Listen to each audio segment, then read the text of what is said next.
In mid-2019, when the PAP Women's Wing wanted to do a paper, we put out a joint survey on flexi work, preschool considerations, and special needs. I decided to put out another survey on my Facebook to understand people's views on social egg freezing and other related questions such as donor eggs, single motherhood, raising the IVF age limit of 45, and if they have children, will they conceive naturally, through treatments or adoption? I also gave them space to write their views on every question. In the 10 days after I sent out my survey, I had 716 respondents and over 400 who wrote their views and gave their contact details. Here are some verbatims from them. What is egg freezing? I didn't know egg freezing is prohibited. I spoke to my daughter in her 20s after I saw your survey. She froze in USA before returning because she knows it's prohibited here. It was against my religious belief until I saw my daughter-in-law going through IVF. Please allow it. My cousins froze their eggs in JB. It seems like quite a number of ladies go overseas for social egg freezing. Today in Singapore, only women with justifiable medical conditions are allowed to freeze their eggs. For example, a woman who is about to undergo cancer treatment may freeze her eggs for future use. What about voluntary egg freezing? Is there room for a rethink on this long-standing policy of not allowing healthy females to freeze their eggs? Why do we create this environment where healthy women have to bear the cost and risk of doing this procedure overseas? It's my belief that voluntary egg freezing can be allowed with legislation and proper framework put in place. One suggestion is to make counseling sessions mandatory for women who intend to embark on this procedure. They should be fully informed of the procedure, financial costs, risks, the notion that it does not guarantee conception later on, and most importantly, the emotional roller coaster ride that they will be undergoing. Legislation can be put in place to prevent the abuse of voluntary egg freezing, and they should include the following.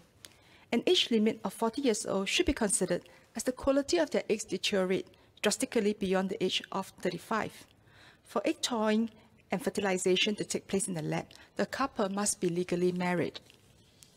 Sir, with voluntary egg freezing prohibited here, it also means we have no egg banks. This means ladies of certain age or with poor egg qualities will have to source for donor eggs overseas or adopt. A resident asked me what a donor egg was, and I explained. He told me that the option was never made known to him in public hospital. His wife's eggs could not be fertilized, and after several extractions and failures, the emotional stress was too much and they gave up IVF. If there was the option of donor egg, his wife would have loved the chance to carry a child herself and fulfill her dream of motherhood. They eventually adopted a child from Indonesia. Another couple came to my MPS to tell their story. The wife wanted to explain the emotional stress to me personally, so we could help others. She said she could not bring herself to return to the same clinic after each failed attempt or miscarriage. Thus, each time, they had to change doctor or clinic. After years of ordeal today, they have 3 lovely children. She wanted to donate the rest of her embryos and eggs, but learned from her gynae that there was no such option here.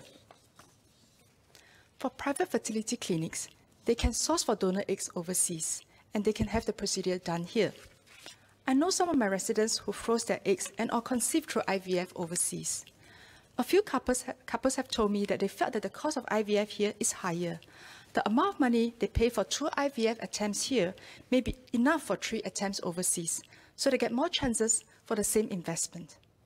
Getai celebrity Liu Lingling also disclosed in media that she had her son via IVF in JB when she was 50 years old. It was a different story then. Then IVF procedure was not allowed for ladies above the age of 45. The rule changed in 2019. I do wonder what happened to couples who were seeking IVF treatment overseas before 2020.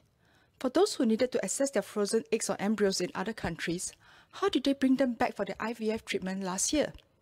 In the past, doctors used to tell me, no worries, just courier back. But with the current travel restrictions, I wonder whether these procedures can still occur. Sir, the survey meant so much to some. I recall vividly this encounter when I was in a multi-story car park after one block visit and noticed a young couple with police officers. The man's car was vandalized. As I approached, he ran over and thanked me. He said his wife and him did the survey together. His wife had suffered a miscarriage before and they wrote about it in the survey. He smiled and added that she was due the next month. And when I inquired about the car, he said, no, go do more important things. We're happy you did this. Next, education and awareness. There is a lack of fertility awareness and on treatment and tests.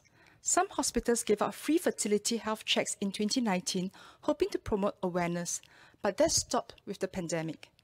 We need to do more to promote understanding on the subject for couples.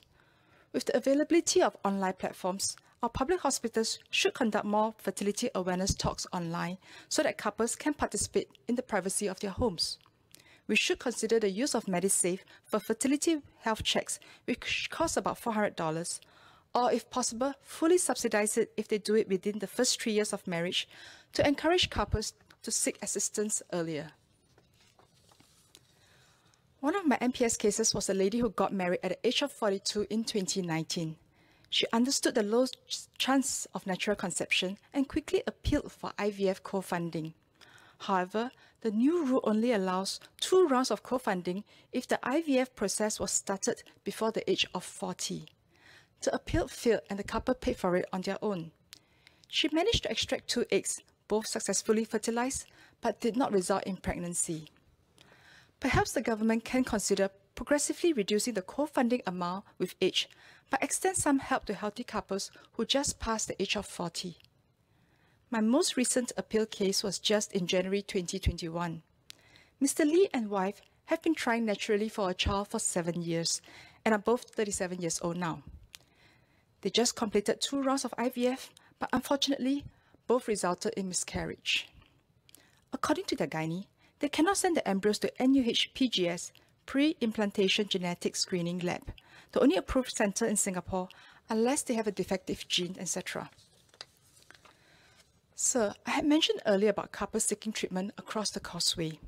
On CNA Insider in April 2019, it was mentioned that couples seek treatment just 10 minutes across the causeway in the cluster of fertility clinics in JB, because 1, cost, 2, PGS is allowed there. This testing and screening for the correct number of chromosomes can improve the chances of success. But this is not readily available here. We have had a pilot program for 3 years. When will it go mainstream?